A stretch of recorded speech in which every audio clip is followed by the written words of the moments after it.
ಮಲ್ನಾಡವ್ರು ನಾವು ಒಂಥರ ಹಾಗೆ, ಮೀನಿಗೆ ನೀರಿಲ್ಲ ಅಂದ್ರೆ ಬದುಕಲ್ಲ, ನಾವು ಮೀನಿಲ್ಲ ಅಂದ್ರೆ ಬದುಕಲ್ಲ. ನಾನೇನಯ್ಯ ತಪ್ಪು ಮಾಡ್ದೆ? ನಾನು ಎಲ್ಲಿ ತಪ್ಪು ಮಾಡ್ದೆ? ಸೊ ಊಟ ಮಾಡಿ ರೆಡಿಯಾಗಿ ನಾಟಕ ನೋಡಕ್ಕೆ ಅಂತ ಹೊರಟ್ವಿ. ನೀವು ಇದೆಲ್ಲ ಸಣ್ಣವ್ರು ಇರ್ಬೇಕಾದ್ರೆ ನೋಡಿದಿರಿ ಅನ್ಸುತ್ತೆ. ಇವಾಗ ನಮ್ಮ ಮಕ್ಕಳಿಗೆ ಇದೆಲ್ಲ ಗೊತ್ತೇ ಇಲ್ಲ. ನಮ್ಮೂರಲ್ಲಿ ಎವ್ರಿ ಇಯರ್ ನಡೆಯುತ್ತೆ ಈ ನಾಟಕ. ಯಾವುದೇ ಪ್ರಿಪರೇಷನ್, ಪ್ರಾಪರ್ ಟ್ರೈನಿಂಗ್ ಇಲ್ದೇನೆ ಇಷ್ಟು ಚೆನ್ನಾಗಿ ಆಕ್ಟ್ ಮಾಡ್ತಾ ಇರೋ ಪ್ರತಿಭೆಗಳು ಬಹುಶಃ ಹಳ್ಳಿ ಕಡೆನೆ ಸಿಗೋದು ಅನ್ಸುತ್ತೆ.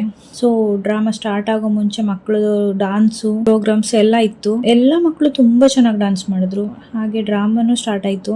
ತುಂಬಾ ಚೆನ್ನಾಗಿತ್ತು. ಹೇಗಿತ್ತು ಅಂತ ಕಮೆಂಟ್ ಮಾಡಿ.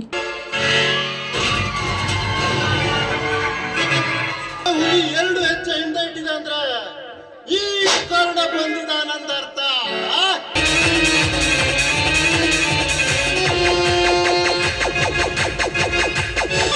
ಹೋಗರೈತೆ ನಾನು ವಿರುದ್ಧ ಮಾತಾಡೋಣ. ಸಮಾಧಿ ಕಟ್ಟೋದೈತಿ ಮಗನ.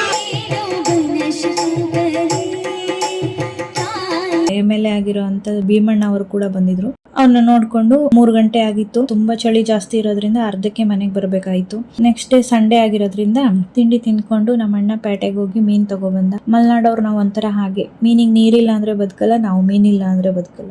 ನಾನೇನಯ್ಯ ತಪ್ಪು ಮಾಡ್ದೆ? ನಾನು ಎಲ್ಲಿ ತಪ್ಪು ಮಾಡ್ದೆ?